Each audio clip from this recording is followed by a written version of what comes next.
और आज का जो पूरा प्रकरण पिछले 2 दिन 3 दिन में जो भी सामने आया है, उसमें पूरी तरह से कहीं ना कहीं ऑपरेशन कीचड़ जो था वो फेल हुआ है। ऑपरेशन कीचड़ जिस तरह से जेडीयू को और तमाम अपने घटक दलों को और सारे क्षेत्रीय दलों को समाप्त कर देना चाहता है, केवल उसकी बानगी भर के रूप में हम इसको आज देख रहे हैं। अभी बीजेपी के प्रवक्ता महोदय कह रहे थे हम क्षेत्रीय दलों को बड़ा सम्मान देते हैं। सम्मान तो देते हैं लेकिन नीचे से दरी खींच लेते हैं। यही कारण है आज पूरे नॉर्थ इंडिया में इनके साथ कोई नहीं खड़ा हुआ है।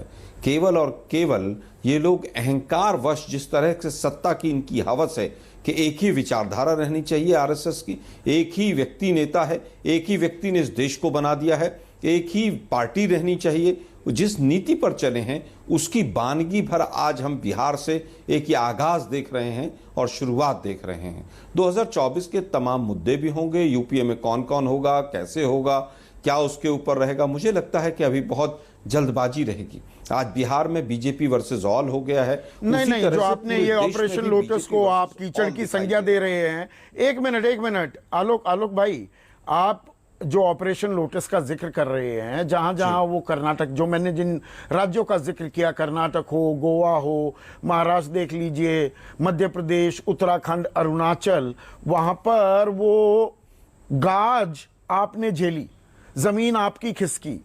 अब यहां पर नीतीश कुमार को कट डाउन टू साइज करने में खेला उल्टा पड़ गया। तो दरअसल क्या एक संकेत यह भी मिल रहा है कि जो रीजनल पार्टीज हैं वो साथ खड़ी, और उसी की ओर आह्वान भी किया तेजस्वी यादव ने, तो वो रोकने में कामयाब भी हो सकती हैं। बिहार में यह कहा जा रहा है। तो क्या यह एक बड़ा संदेश भी मिल रहा है कि जो ये लड़ाई है बीजेपी के खिलाफ लड़ाई, विपक्ष में उसकी अगुवाई रीजनल पार्टीज करेंगी बजाय कांग्रेस के? क्या यह संकेत भी हमें मिल रहे हैं? देखिए, मुझे लगता है कि रीजनल पार्टीज कोई भी हैं, वो मैक्सिमम अपने स्टेट में या दूसरे स्टेट के एक छोटे मोटे भूभाग पर ही कहीं ना कहीं केंद्रित नजर आती है। कांग्रेस पार्टी, जैसा कि सुकेश भाई ने भी कहा, कि पैन इंडिया है और मैक्सिमम जो एमपीज हैं वो भी हमारे ही रहेंगे। तमाम मुद्दे भी हमने ही उठाए हैं। कहीं ना कहीं थर्ड फ्रंट जब भी कांग्रेस को छोड़कर आगे बढ़ा है तो आपने देखा है कि किस तरह से फेल हुआ है। कांग्रेस ही लीड करेगी। अगर कहीं पर भी इस तरह की बात आती है, थर्ड फ्रंट वाली भी, उसमें भी सीमेंटिंग फोर्स का काम हमेशा कांग्रेस नहीं किया है। लेकिन दुर्भाग्य ये है कि पिछले कुछ दिनों से तो अगुवाई कांग्रेस करेगी, सीमेंटिंग फोर्स होगी। तो मैं पूछना चाह रहा हूं कि बीजेपी का साइज, बीजेपी की रीच, आलोक, इतनी बढ़ गई है कि बीजेपी वो एक जगरनॉट की तरह है, एक विशालकाय रथ है। तो उसे रथ को राष्ट्रीय पटल पर, वो राष्ट्रीय संदर्भ में रोकने का खेल, दरअसल, एक मिनट सुनिए ना पूरी बात, वो जिम्मा दिया जाएगा हर राज्य में अलग अलग रीजनल पार्टी को कि अपने अपने राज्य में आप लड़ाई लड़ो, और वो मिलकर जो लड़ाई अपने आप में राष्ट्रीय स्तर पर एक नतीजा देगी। देखिए, मुझे लगता है कि पहले भी ऐसा ही रहा है। रीजनल पार्टीज को उनका शेयर मिला है। यूपीए 1 और यूपीए 2 में भी अगर हम देखें तो रीजनल पार्टीज की भी नंबर ऑफ एमपीज बढ़े थे। 2004 का रिजल्ट देखिए, 9 का रिजल्ट देखिए। तो यूपीए में हमेशा से रीजनल पार्टीज की ग्रोथ कहीं ना कहीं बेटर रही है।